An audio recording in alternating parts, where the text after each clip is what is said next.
Hello everyone, this is Jason Kendall. Welcome to the next of my introductory astronomy lectures.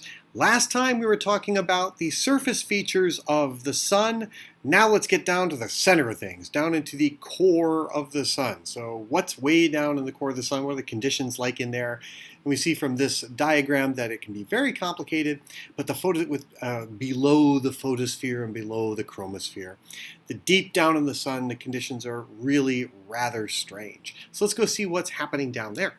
All right, so the sun's interior, which we call the interior structure of the sun, is divided up into a series of areas. The photosphere is very thin with respect to the sun's thickness. But then there's directly below the photosphere is what we call the convection zone, and it's an extraordinarily deep thing, 200,000 kilometers deep or so. Below that we have an area called the radiation zone. It has nothing to do with like radioactivity.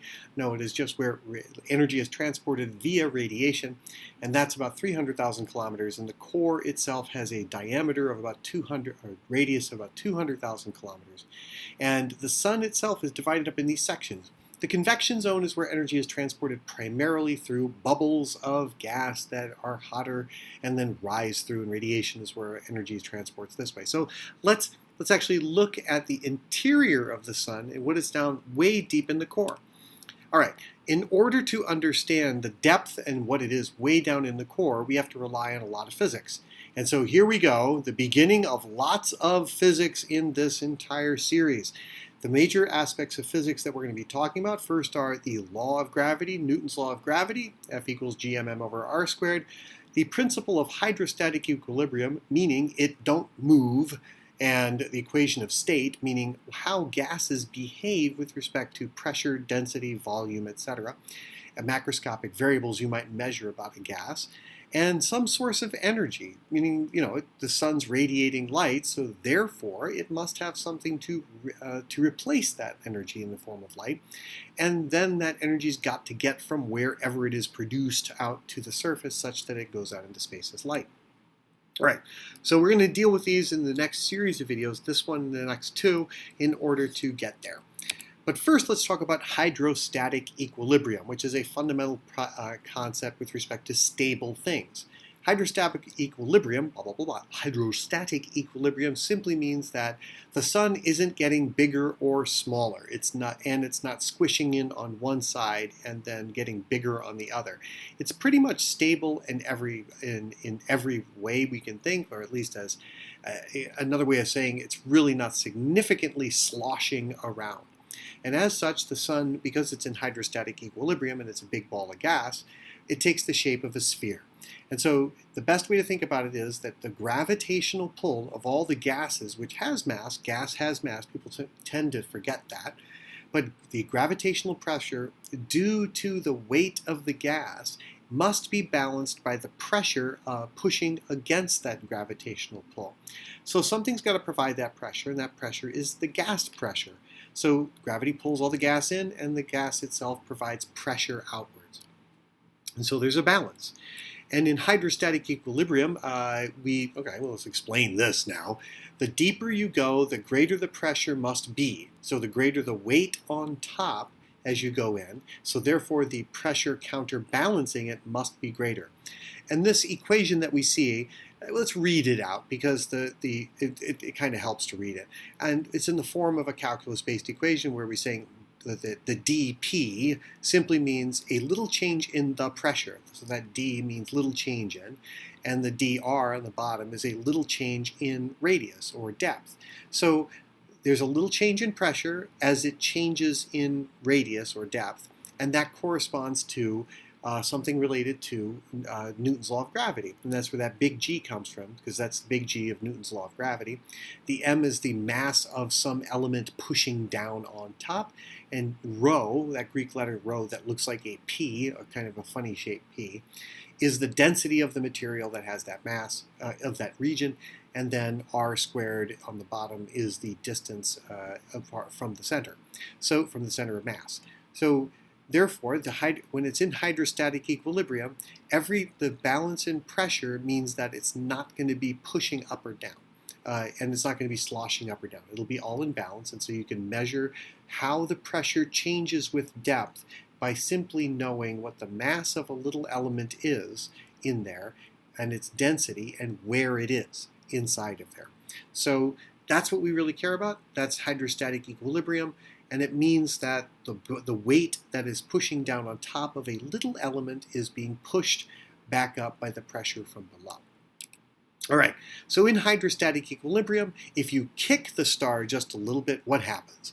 Well, if the pressure dominates, meaning pressure outward, something below, then the star will expand. And if gravity dominates, it'll contract. So it depends on what you do. If the gravity then dominates, it'll contract a little bit and it'll expand, and therefore, that if it contracts a little bit, it'll go until the pressure then pushes back, and then the pressure pushes back and expands, and then it might then say, ooh, well, there's not enough pressure to hold the gravity, so it'll contract a bit. So there's this oscillation that then gets balanced out in hydrostatic equilibrium. And eventually, when you think about this, as it oscillates between pressure pushing out and gravity pulling in, eventually it settles down.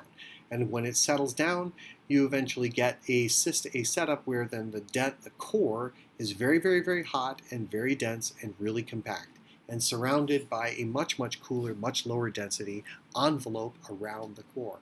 And that's kind of what you get after a relatively long period of time, where the hydrostatic equilibrium is established inside a star. So let's look at that really carefully, and we'll kind of see it one more time just for fun. And so we got the blue arrows representing gravity pulling in and the gas pressure pushing outward. And so as you go deeper, we started the whole thing, and we say as you go deeper, the pressure increases as the gravitational force increases too. So the deeper you go, the greater the pressure. All right, so most stars, so how does the pressure vary inside of there? What is the thing that says what the pressure is? And we can go back to old high school chemistry with the ideal gas law. And the ideal gas law is what we're going to use in order to determine the relationship between the pressure, the density, and the temperature of the gas inside the star. So that is a very good approximation to exactly what's happening there, because it's pretty much every particle inside of a star is just is essentially a single particle, and so we can use the ideal gas law as for the incredible range of temperatures that are inside a star and densities that are inside a star. So if you compress a bubble of gas, the pressure goes up and the temperature goes up, and if you let it expand, the pressure goes down and the temperature goes down. And so those relationships of the ideal gas law exactly tells us how the interior effects go in the star. So the bottom two equations are equivalent. Let's look at the left-hand one. Those brackets mean the average of, or average pressure. The bracket around the row on the right-hand side means the average density. And the little m with a hat over it, or the dash over it, means the average mass of the particles of the gas. And kT is the expression of the energy of a particular particle in the gas. So K is the Boltzmann constant and T is the temperature. Now on the right-hand side version, we have the pressure again, but a pressure at a particular area, and V is the volume pressure of a packet of gas, and V is the volume of that packet of gas, and that's simply equal to the total number of particles in that gas times kT, which is basically the energy of each particle. So the pressure times the volume of a particular packet of gas depends on how many particles are in it, and their temperature is what the ideal gas law really says. So I broke it out here in a whole bunch of different ways to give you the exact definitions for each. And there's some things to play with, is to say what happens when you make something hotter. If you keep everything constant, what's got to happen? Let's say you keep the volume fixed and you make it hotter. You keep the total number of particles in the box the same, the volume's the same, you make it hotter, well, of course, the pressure goes up. If you apply greater pressure on the outside of the box and you don't change the volume, then the temperature must go up. And if you expand the volume, what happens? And if you add more stuff, more particles, what happens? And so you can play like a mix game and say what things can happen if you do this and then you do that. And the Boltzmann constant is a thing that relates it's specific to the entropy, meaning more specifically the ways that you can arrange the gas particles inside of the box is really what the Boltzmann constant comes down to, and that relates to the energy per particle at a given temperature. So the ideal gas law says you got particles in a box, under pressure, at a temperature. How big's the box? How many particles are in the box? And it relates to either all of them. And it implies that all the particles are roughly the same in size, or they can be averaged to their size scale. And that's what the ideal gas law says, that these particles, when they hit each other, they bounce off of each other, they don't transform, they don't become other particles, they don't stick, they just kind of reflect off each other. Think of them as billiard balls bouncing around inside a box. That's a good way of thinking about the ideal gas law. All right, so let's take the ideal gas law and apply it to this core envelope structure of a star, such as the sun. And the deeper you go into the star, the greater the pressure. And the ideal gas law says that if you put it under pressure, then it must be hotter and hotter and hotter. And so down in the core of the star, it's going to be extraordinarily hot, much hotter than the surface. And that's just what we expect. And the central temperature then, it's a really interesting question. What is the central temperature? How hot is it down there? Well, the central temperature has what we call thermal energy. And thermal energy describes, when we say thermal energy, we mean the average motion of particles inside the core. And the thermal energy has to be high enough per particle that it supports the weight of all the gas on top of it. And the only way for it to do that is for it to bounce around really fast. And by bounce around really fast, we mean move really fast. And if it's got to be moving really fast, it's got to be really hot. So if we equate that thermal energy, which is 3/2 kT, to a typical of a typical proton, which is what most of the sun is made out of, down in the core, and to the gravitational energy it has by being there, which is the gm m sub proton, which is a little p, and then compared to the entire mass of the sun, which is the m sub sun, divided by r sub sun. And so we're just saying the gravitational potential energy of a proton at the center of the sun, which is the right-hand side of the equation, and we set it equal to the thermal energy, the average thermal energy at the core of the sun. That's why the temperature sub C, meaning core, and then the little the O dot, which is the sun's symbol. So we're saying, what's the temperature at the core? We know the mass of the proton, we know the mass of the sun, we know the size of the sun. And so if we put all that together, we get the central core temperature as about 15 million Kelvin, which is extraordinarily hot. Okay, so we then say, well, what's the pressure there? And we can justify the central pressure by saying, well, what is the pressure down there? And we can take that hydrostatic equilibrium equation and then merge it with what we call the mass continuity equation, which is the little one that I put there in the upper right. And those two things merge together and just put them together as like the total sun value. So replace the dP with the pressure C sub sun, and replace the dr with the radius of the sun, and replace the m with the mass of the sun, and the rho with the density of the sun, etc. And what we get is that approximate value that we have in this equation, which says the pressure of the center of the sun goes roughly like, and that's what those equivalent symbols mean. That's what those double twiddles or double wavy lines mean. This means the pressure at the center of the sun is approximately the gravitational constant, that's at g again, times the mass of the entire sun squared divided by the radius of the sun squared, the radius of the sun to the fourth power. And that's a rough approximation by taking these differential equations that we would use in calculus and integrate through using a computer, in fact, and just assigning them their global values. And that gives you an enormous central pressure. And it's like 10 to the 16th pascals, which is, wow, a billion is 10 to the 9th, so it's 10 million billion pascals. And that is more than 100 million times the pressure at the bottom of the Mariana Trench. So, yeah, it's pretty high pressure. By comparison, at sea level, the normal air pressure at sea level is about 100,000 pascals, so it's over 100 billion times the pressure at sea level. It's pretty high pressure, an extraordinarily high pressure in order to support the weight of the sun on top of it.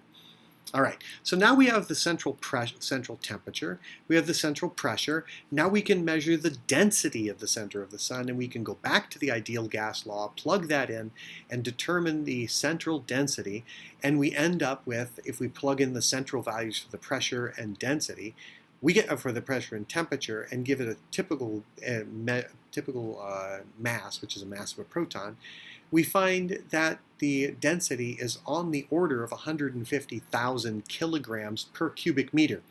Now, gold has a density of about 10,000 kilograms per cubic meter, roughly, and so therefore it is 10 times more dense than gold in the center of the sun. But it's still a gas, which is really crazy. We think about gold as being a solid, right? And it is at room temperature on Earth. But remember, the sun stays as a gas because, well, it's so incredibly hot. And it stays as a gas even though the density is much greater than that of gold. And gold is one of the most dense objects that we know, which is really interesting. So the central density of the sun is extraordinarily large. And we can use these basic arguments to argue that this is what the central density must be and what the central temperature must be. And this was done well before, invention of computers and computing algorithms that would compute the central density and so forth.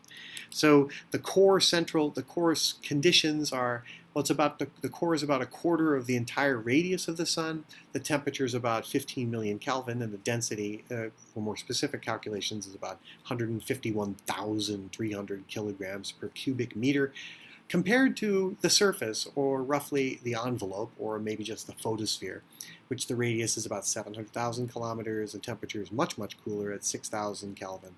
And the density is about 1 gram per cubic centimeter. So it drops off really rapidly from the center to the surface. So yeah, it drops off by over approximately almost 100 billion times, or 100 million times difference in density. And that's just by comparing using the ideal gas law, the equation for hydrostatic equilibrium, and the fact that there's no gaps in the stars, that mass continuity equation. And we just put that together, and that's what we get as some really basic things. And because this is just simply hydrostatic and some basics of ideal gas law, this was actually understood very long before understanding how this gets that hot and how it maintains that heat. All right, so let's actually look now more detailed, and if we then go in a more detailed description of, well, how does it drop from the core to the surface? Well, we know that it can't just go like, here's the core value and here's the surface value. It has to drop off in some way. So again, we start at the core. It goes through the radiation zone, convection zone, and the photosphere. And then we can just dial down and say, okay, the center is the central line, and there's a peak at the center.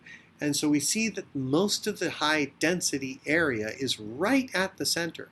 The densest portion of the sun is it's extraordinarily high density, and then it drops rather rapidly about just at the outside the core. So the core itself is where most of the high density area is, and the envelope structure is right outside these peaks when it's very low density. So in fact, it gets to be about the density of the surface of the sun well at about halfway out the radius of the sun. So the density that's about halfway out the sun is almost the same as at the surface, the photosphere, which is interesting. So it's extraordinarily high density at the core and drops off rapidly once it gets outside the core. Now then we can say, how does it vary with the temperature? The temperature, however, more smoothly varies. It still is strongly peaked in millions of Kelvin from the center, and it goes out to about 6,000 at the photosphere. But yet you can see that the temperature drops rather differently. So between these two things, between the steep difference in density and the smooth difference in temperature, there comes a point when you have that could actually draw out convection. So convection is when you have a strong temperature gradient, but not a very strong density gradient. And then that is ripe for conditions of convection. And that's what we saw on the surface of the sun, is enormous granulation and supergranulation, which is the convective cells. So what exactly is convection? Well, we'll get to that really soon. And what are the other things as well? All right, so how the sun transports energy in the core. It transports by light just simply bouncing from place to place, and that's the fastest way for it to get out. And then as soon as it gets up to roughly the surface, or about halfway out, the convection starts to come in, where the best way and most efficient way to transfer energy from inside to out is that bubbles get hot and bubbles rise and fall. And so that's about 2/3 the way out from the center, or about 200,000 kilometers from the surface down. So that's how the energy is transported from the interior out. How do we know that this is even true? Well, we can actually look at the surface of the sun, the photosphere, and see that it's actually roiling, rising and falling. And then we can map how those roiling, rising, and fallings occur, and we see that the sun is actually kind of ringing like a gong. And that ringing is waves that start at the surface, go deep inside, reflect off the interior or higher density regions or higher temperature regions, and then reflect back to the surface. And so what this diagram is showing in letter A is that there are oscillations that occur on the surface of the sun, kind of like a spherical drum or a sphere, just kind of a ringing sphere. And the right-hand side image is saying that as the waves travel deep from the surface, deep down in, they get to a hot spot and then refract away from that hot spot. And that's very similar to what happens in a mirage in the desert. So if you have a very, very hot surface, like a road in the desert, you get this double image, and it's a refraction of light because of the change in density and change in temperature. And so waves of pressure can actually be refracted as well. And the different kinds of waves and how they are incident upon the surface gives a distinct pattern on the surface. How they go down through the sun gives distinct patterns of what wavelengths are allowed, and that actually allows us to map the interior. And that process is called helioseismology. And helioseismology is the study of the surface of the sun and its motions up and down. And in this image, which is taken by the Solar Dynamics Observatory, what we're looking at is a speckly sort of funny image, and the dark dots are upwellings, and the white dots are where the things are moving down. So this is what's called a Dopplergram. Okay, so we'll see it again. I think it'll loop. There we go, good, it loops. And the Dopplergram shows that the dots that are coming up, which are dark, are coming towards us. The dots that are white are going away from us. And in the center of this image is a sunspot. You can see that it's kind of stable. But look for a second at kind of the static-y sort of feeling of the surrounding areas. You can almost see what the granulation looks like, which is kind of the lumpy bits, because the white is going down and the black is coming up. So you got these kind of lumpy sort of objects. But then you might be able to discern sort of wave-like patterns inside of this. And in fact, with large computer algorithms, you can. So you can determine that over the large scales, you get extraordinarily big wave patterns that you can then map how they reflect off of the interior structure of the sun. And so Solar Dynamics Observatory has the capacity to see this Dopplergram across the entire surface of the sun. And the left-hand side of this image is a Dopplergram, but taken by the Solar Dynamics Observatory, and the right-hand side is the sun in visible light at the same time. And so we see that there's motion up and down with respect to the sun, and this can be mapped to the interior structure, and that allows us to determine the interior structure of the sun and say, ah, yes, the model that we just showed you in those other things, how the density and temperature maps inside, can have an exterior appearance. So motions on the surface are dependent upon the interior conditions, specifically the temperature and density. And that study is called helioseismology, and it allows us to understand the center of the interior of the sun. Not all the way down to the core, but to some extent it does. But the core is measured in a slightly different way, if it can be measured, because nobody's ever been to the sun. Nobody can get to the sun. You can't get to the sun, take a scoop. All you get is light. And so therefore, we have to be able to see the surface patterns and understand them. And so seeing those wave patterns on the surface of the sun and how they actually bounce around tells us about the interior of the sun. All right, so there we have it, and we will see you next time on our next bit when we're going to talk about exactly what those convection cells are and all that kind of thing, and how energy gets transported, because, hey, the sun's cooling off, and at some point it's got to replace that energy.